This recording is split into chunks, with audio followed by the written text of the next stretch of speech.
Hi there, Neil Clark of Falkirk Piping, www.falkirkpiping.com, also on Facebook under Falkirk Piping and Glen Bervie Folk Duo. Please don't forget to subscribe to our YouTube channel as well, thank you. This is lesson 9 in our How to Learn the Bagpipes series, and this will involve learning our first tune. We'll also briefly cover two movements, or one movement on separate notes, that you've not done yet in this series, and that's the strike on F and the strike on E, or put it another way, the F strike and the E strike.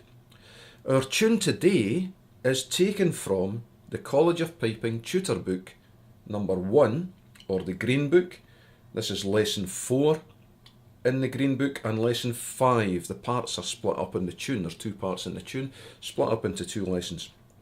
I'm not going to put the music up. Please buy the college's book. It's a very good book.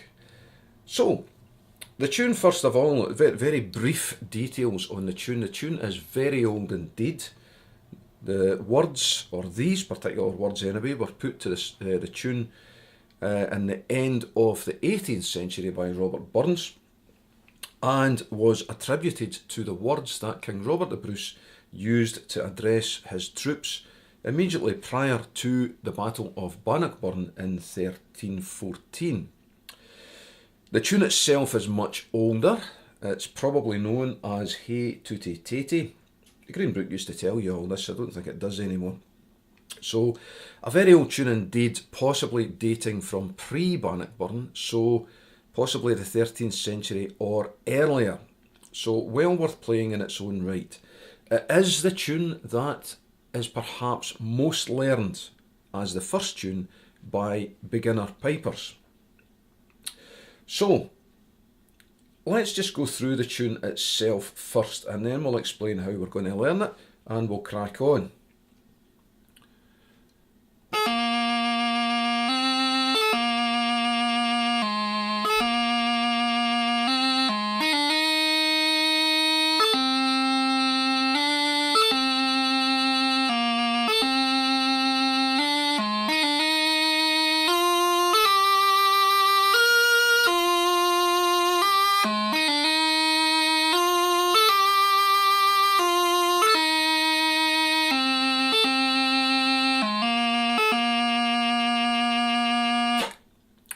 That's the first part. The first part is repeated. You'll see double dots at the end of line 2 in your music. That indicates that we repeat the part.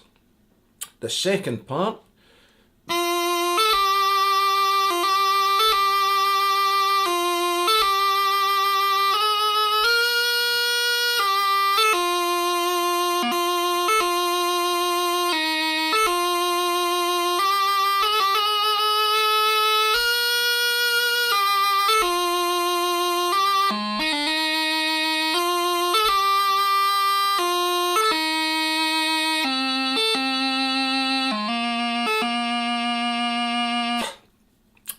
is also repeated, and you may well have noticed that at the end of line 1 there's a strange embellishment you haven't encountered before. We'll talk you through that as well. That is in fact an F doubling. Now the good news is that performance speed for this tune isn't terribly much above the speed that I've just played at. I'm not going to give you beats per minute. It's a nice slow tune. Just let's go with that. Now, everything that we've covered in part 1 has been done in the previous lessons. If you've practiced the G grace notes moving up and down the scale, then you should have no bother with this at all. What I would ask you to do is pay particular attention to the 3 D throws or throws on D contained in part 1. Remember and play the low G in the throw. We're going to split the tune up into phrases.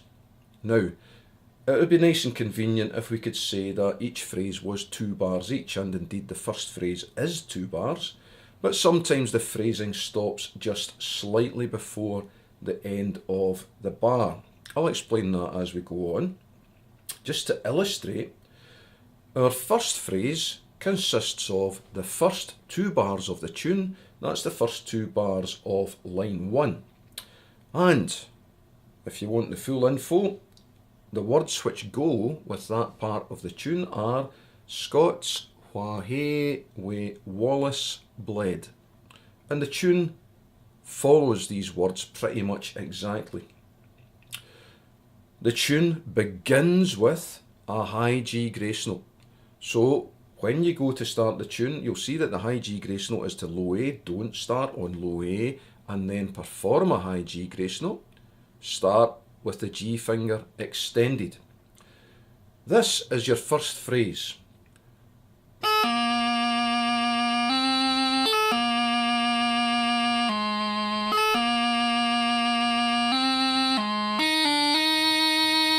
Now, just to explain that, we'll do that with this phrase. I'm not going to do it with every single phrase, or I'll run out of memory on my camera. But we have a G grace note to a long low A, a joining note of B, from the B, a G grace note again to a long low A. This time we have a joining note of low G, back to low A with a G grace note, another joining note of B. When you start to move up in tempo with this tune, don't let this joining note disappear. Coming from B, close down to low G and complete the throw on D. Let's have a look at performing that phrase. Scots wha hae wi Wallace bled.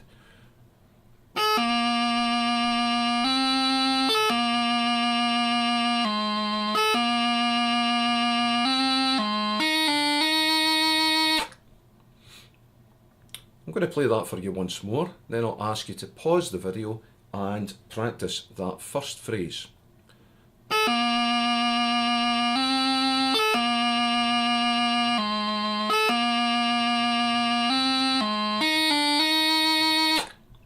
Please pause the video now and practice the first phrase of Scots wha hae. Now on to the second phrase, and the second phrase will take us from the start of bar 3, in line 1, and will finish after we complete the D throw at the end of the line. You'll see that there is an E after the D throw, but this E is really the introductory note for line 2. So, all we're doing in the second phrase, in the first phrase we played,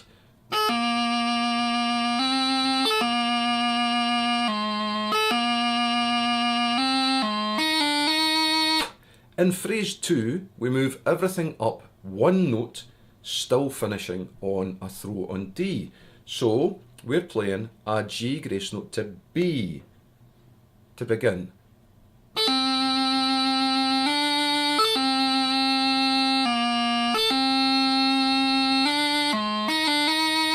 So you have a bit more movement there from G grace note to B, forming the C properly, connecting note of C, back to a full note of B, down to low A, again, third G grace note on B, the connecting note before the throw is C again, then we close the chanter to low G and perform the throw on D. Let's try that phrase one more time.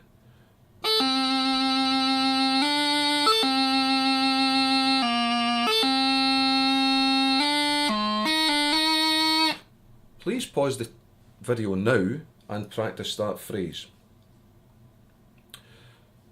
I hope you did okay with that. It's basically a repeat of the first phrase but up one note. Now, we're not going to completely learn all these phrases separately without joining them together as we go along. So now we have the two phrases together. That's line 1 of Scots wha hae, with the exception of the E at the end of the line, and it should be something like this.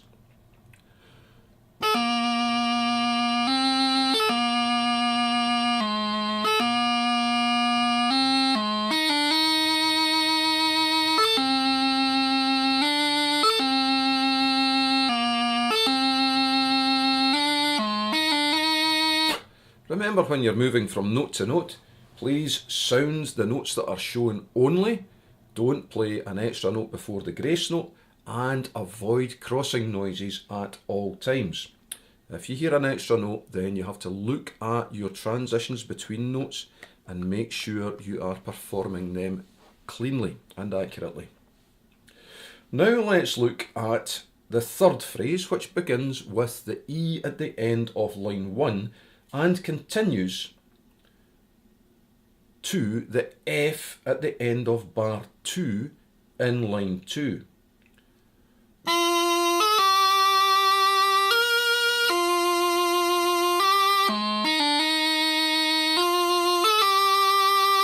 So, we're now on the top hand, moving from E with a G grace note to F, joining note of high A and back to E, a joining note of F, and then close the chanter for the throw on D, joining note of E, and back to a G grace note on F again. That phrase again for you.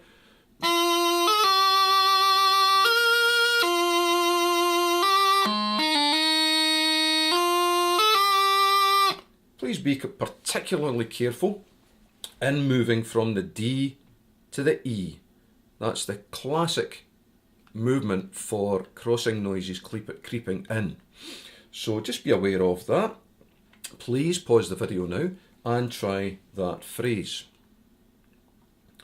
Now, moving to the last phrase of the tune, and after that we'll put the whole tune together. We're going to start on line 2, the final E in that bar 2, and finish off creeping back towards low A at the end. And I'll give you a wee option at the end there as well. So we introduce the low G grace note here towards the final low A, and we start on the E.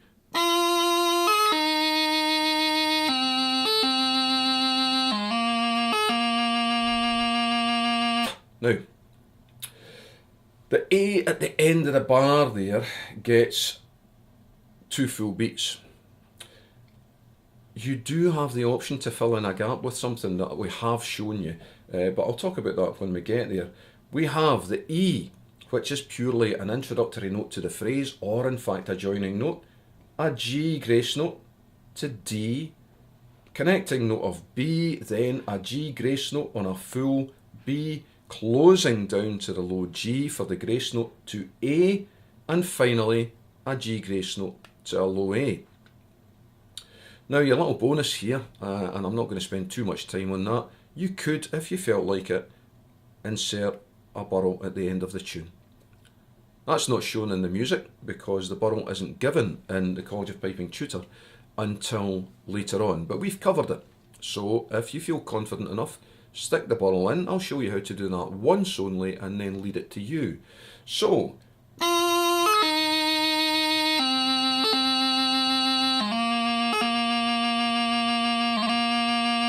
just a little extra decoration.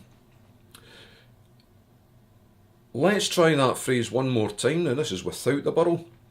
We'll let you practice that, and then it will be time to put everything together to perform the full first part of Scots Wahey. The last phrase.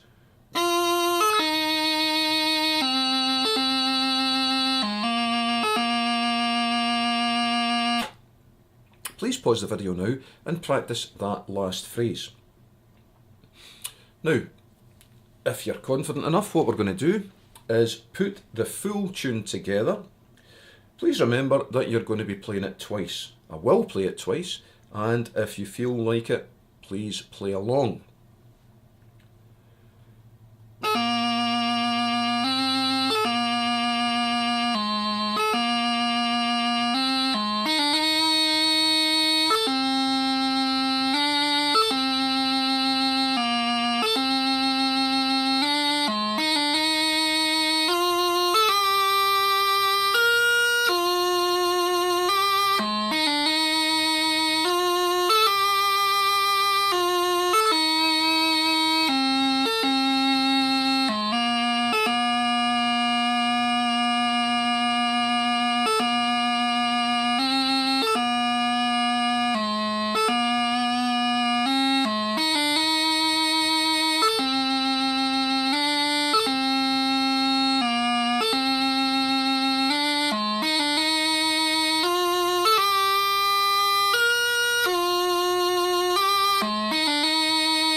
That's your first part, and that should be you playing a tune for the first time.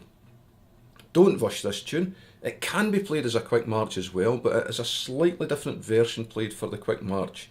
The original tune is a slow air, not a slow march, a slow air. So even in the learning there, you're not playing it too far off performance speed. Now, on to the second measure, or the second part, which in the College of Piping Tutor Book 1 is Lesson 5. We have a couple of things to cover before we go to attempt the second part itself, but they're reasonably simple. The first thing we have to do is an F strike and an E strike. The word itself really covers what we have to do. When we come to perform an F strike, which we'll encounter in the second part, we simply strike the F finger once sharply off the chanter. Remember, it's an embellishment, so it's the one finger which is concerned. In effect, what we're doing is we're playing a very quick E. This is how we should do it.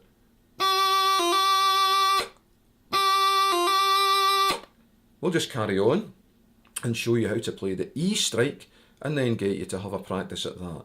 E is exactly the same. The E finger is already extended and we strike the E finger off the hole, making a very quick low A.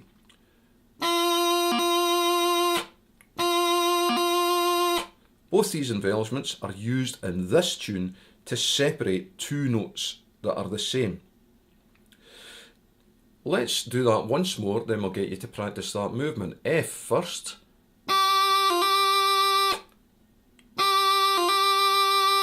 And now E. Please remember, I've shown you twice there. The actual strike consists of one movement. Please pause your video and practice that now. I hope the strikes went okay. They're relatively simple. We will cover the strikes in more depth over the full scale at a later date.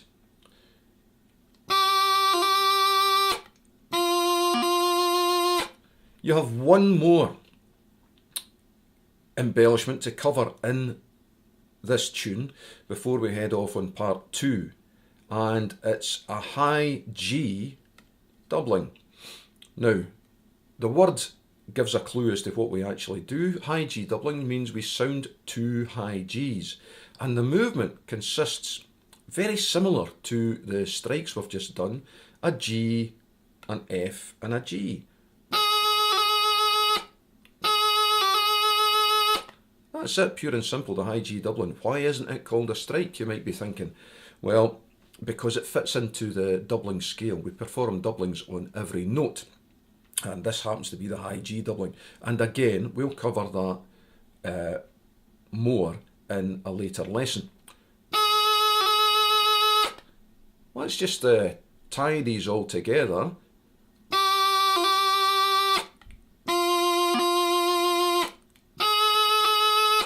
Please pause the video now and practice your F strike, your E strike and your high G doubling. Now, on to the second part of the tune. The first phrase we're going to attempt goes from the E shown as the anacrusis there, that's the first E in other words, and it will extend to the high A in bar 2. Immediately, we're going to encounter our F strike. We come from E, a G grace note to F, then a strike to F, then a G grace note to F again. We're just separating these notes. A joining note of E, another G grace note to F, a high G and a high A.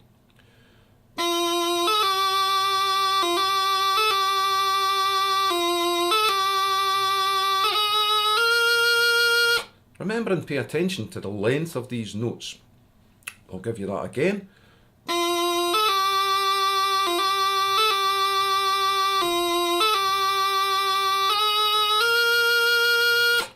Please pause the video and practice that first phrase in the second measure of Scots Wahé. I hope the first measure went all right. What we're going to do now is cover the second phrase, which comes from the F at the end of bar 2 and goes all the way to the end of line 1 and the high G doubling. Just like the first part here, all we're doing really is moving one note. And this time we're moving down to E's. The E strike will come in and the high G doubling will come in at the end. So from the F,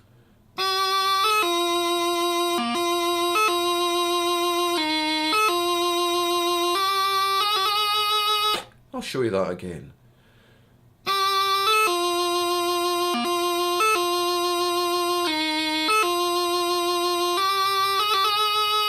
Remember, the G after that doubling there is a long high G.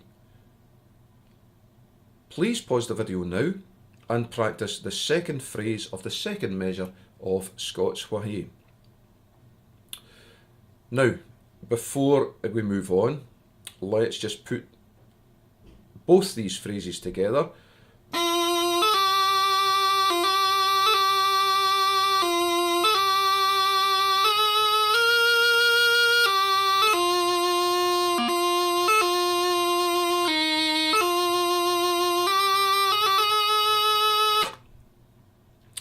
They echo each other quite well, and that's what they should do. The second phrase should perfectly echo the first phrase.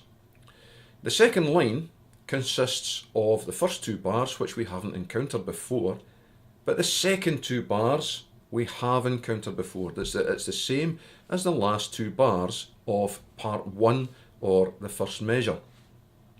So we're going to encounter a long high A, joining note of F, G grace note to E, joining note of F, close and throw, joining note of E, G grace note to F. That is our third phrase. I'm going to continue after that and play the rest of the line.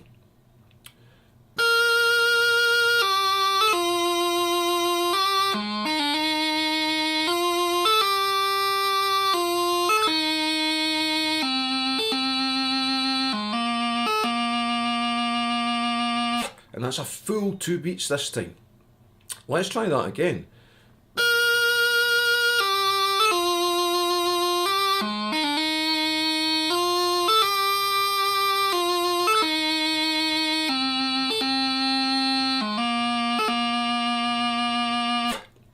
Again, you do have the option to put your burrow in on that long low A right at the very end. Please pause the video now and practice the second line of the second measure of Scots Wahey. Let's put the full second part together now. I hope you're doing okay with these strikes and the doublings. They introduced individually like that, they shouldn't cause too much bother. So,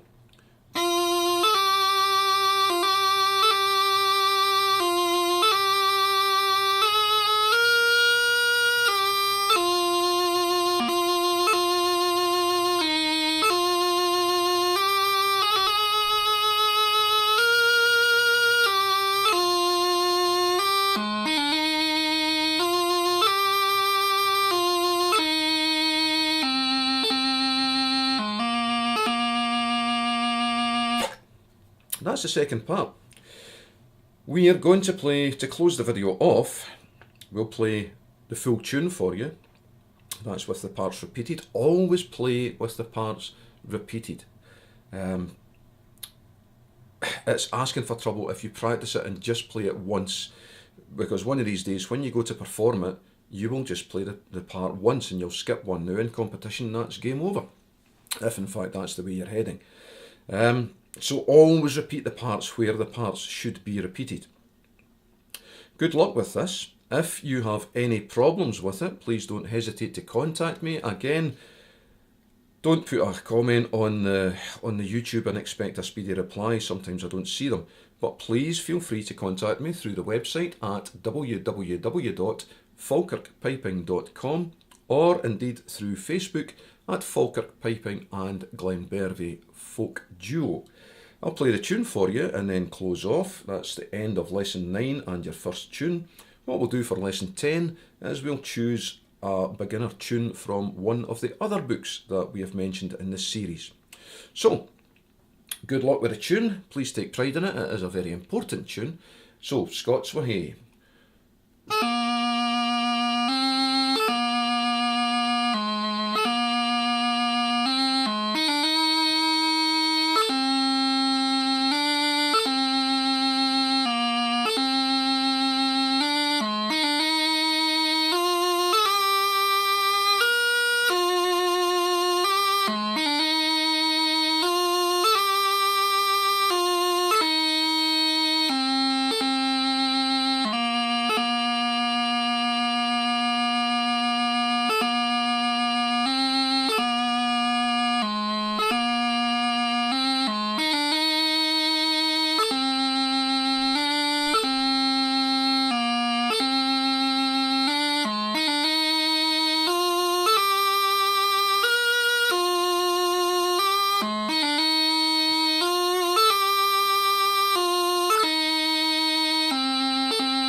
Happy piping.